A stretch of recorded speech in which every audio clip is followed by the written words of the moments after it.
Good morning students. जैसे कि आप लोग का सेकंड चैप्टर द्विघात बहुपद खत्म हो चुका है और आज हम तीसरा चैप्टर को छोड़ करके चौथी चैप्टर शुरू कर रहे हैं जिसका नाम है द्विघात समीकरण।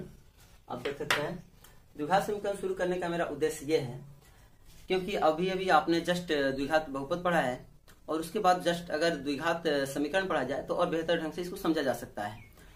जो थर्ड चैप्टर है वो आपका है दो चर में रैखिक समीकरण, तो वो एक थोड़ी सी अलग ही चैप्टर हो जाती है और ये दोनों जो हैं एकदम कंबाइंड है।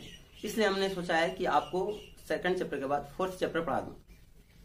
इसमें कोई खास अंतर नहीं, जैसे कि आपने सेकंड चैप्टर में पढ़ा है सेम वही चीज इसमें होगा। चलिए कुछ समझते हैं। इस चैप्टर में हम पढ़ने वाले आज की वीडियो में बस इन्हीं कुछ टॉपिक्स को, जैसे कि द्विघात बहुपद क्या है ये तो आप लोग पहले पढ़ चुके हैं, पर फिर भी इसमें हम थोड़ा सा बता देंगे। द्विघात समीकरण क्या है, यही आपका मेन चैप्टर का नाम है। उसके बाद पढ़ेंगे द्विघात बहुपद और द्विघात समीकरण में अंतर क्या होता है। बिकॉज आप लोग दो चीज देख रहे होंगे, द्विघात यहाँ बहुपद है और यहाँ समीकरण है, बस इतना ही सा अंतर है, लेकिन इस अंतर को समझना बहुत जरूरी है, तो ये समझेंगे। उसके बाद में द्विघात समीकरण और बहुपद को कैसे पहचाने।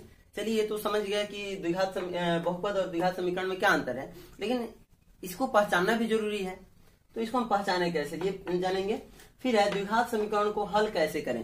पहचान तो लिया, लेकिन उसके बाद में हल भी करने पड़ेंगे, तो उसको हल कैसे करें ये सीखेंगे। इसे हल करने की कई विधियां, जिसमें से हमने 3 विधि को यहाँ लिखा है। पहला है गुणनखंड विधि, दूसरा है पूर्णवर्ग विधि और तीसरा है द्विघात सूत्र या द्विघाती सूत्र। ठीक है, तो अभी पहले हम जानते हैं बहुपद क्या है। जैसे कि आपने पहले चैप्टर में पढ़ा था कि बहुपद भी एक तरह का अलजेब्रा ही है। बहुपद भी एक तरह का अलजेब्रा है, लेकिन इसका घात जो होता है वो धनात्मक पूर्णांक होता है। धनात्मक पूर्णांक कहने का अर्थ है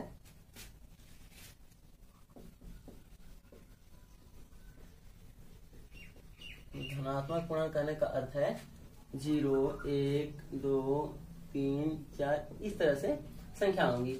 धनात्मक का मतलब प्लस, पूर्णांक का मतलब होता है 0 से लेकर के आगे की ओर। पूर्णांक संख्या दो तरह की होती है, एक धनात्मक और एक ऋणात्मक। यदि हम इसी में माइनस लगा दें तो ये ऋणात्मक पूर्णांक हो जाएगा, जो कि बहुपद का घात नहीं होता है।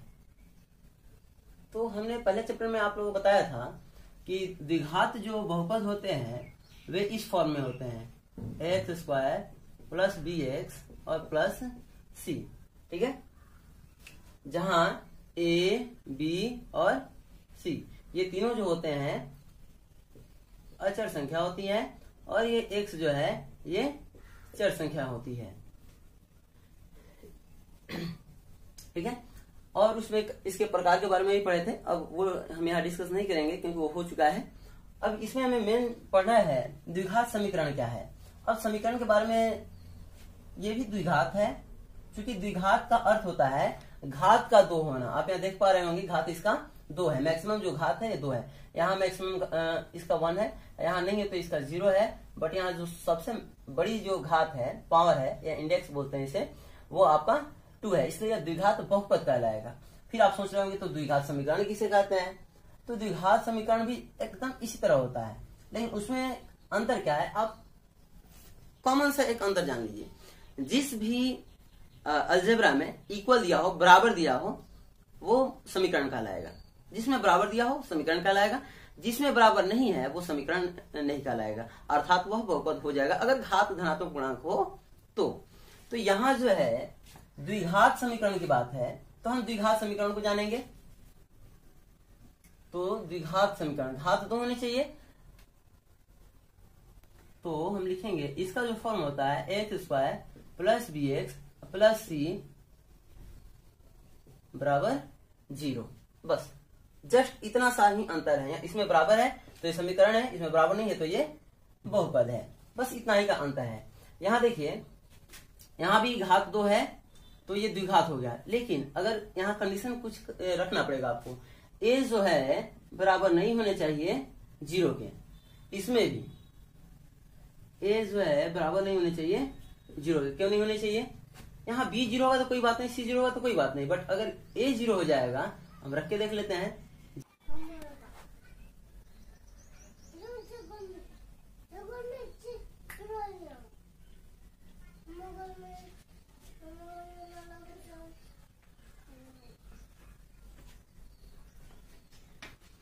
तो पिछले वीडियो में जो छोटा सा थोड़ा बन गया था उसमें आप लोगों ने देखा था, हमने बताया था कि बहुपद जो है x square plus b x plus c के रूप में होते हैं और समीकरण जो होते हैं x square plus b x plus c is equal to 0 के रूप में होते हैं। तो यहाँ पे एक कंडीशन ये है कि ए बराबर नहीं होना चाहिए 0 के, तो ए जो है 0 नहीं होगा। बाकी सब आप 0 कर सकते हैं, ये सभी 0 हो सकते हैं, बट ये 0 हो सकता है, ये 0 हो सकता है, बट ए जो है 0 नहीं हो सकता है। हमने यहाँ कुछ उदाहरण लिखा है, आप इसे देख सकते हैं। जैसे कि ए तो यहाँ 4 हमने रखा है, या बी की जगह पर हम 0 रख दिए हैं और सी की जगह पर कुछ रख दिया हमने 3, तो ये तो 0 हो गया, तो ये गायब हो गया। फोर एक्स स्क्वायर प्लस 3, इसका भी घात देखिए 2 है, अतः द्विघात बहुपद है। यहाँ हमने सी को 0 रख दिया है, आप देख सकते हैं ए बी सी पढ़ते हैं, तो यहाँ ए है 2, बी है 3 और सी है 0, तो यहाँ ये हमें बहुपद समीकरण मिल रहा है। इसका अधिकतम घात 2 है, अतः यह भी द्विघात समीकरण है। बट यहाँ हमने ए की जगह पर 0 रखा है, बी और सी 5 और 9 रखा है, तो ये तो 0 हो गया, बचा है समीकरण, तो ये द्विघात समीकरण नहीं है। तो इस तरह से आप द्विघात समीकरण को देख सकते हैं कि ए जो है कभी भी 0 नहीं होगा, बी 0 हो सकता है, सी 0 हो सकता है, लेकिन ए कभी भी 0 नहीं होगा। ठीक है, तो शायद पहचान में अब आ गया होगा। चलिए आगे जानते हैं।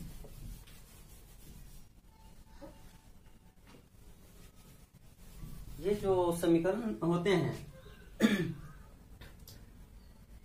द्विघात समीकरण और द्विघात बहुपद, द्विघात समीकरण में अंतर क्या है? द्विघात बहुपद में आप जनरली देखेंगे कि उसमें बराबर नहीं होगा और द्विघात समीकरण में बराबर होता है, बाकी दोनों में कोई अंतर नहीं है। द्विघात समीकरण और बहुपद को कैसे पहचाने? आप जैसे ही देख लीजिएगा कि घात 2 है, मतलब कि द्विघाती तो है। अब समीकरण है या बहुपद है, इसमें अगर कंफ्यूजन है तो आपको देखना है समीकरण में बराबर होता है और बहुपद में बराबर नहीं होता है। इस तरह से हम देख करके पहचान लेंगे कि द्विघात समीकरण किसे कहते हैं और द्विघात बहुपद किसे कहते हैं। फिर कुछ हम क्वेश्चन दे रहे हैं, आप इसे गौर कीजिए। जैसे कि यहाँ 5x प्लस 2 का whole square is equal to 2x plus 3। ठीक है, हम इसे सोल्व करके देखते हैं, इसका हाईएस्ट पाउंड से कितना हो रहा है।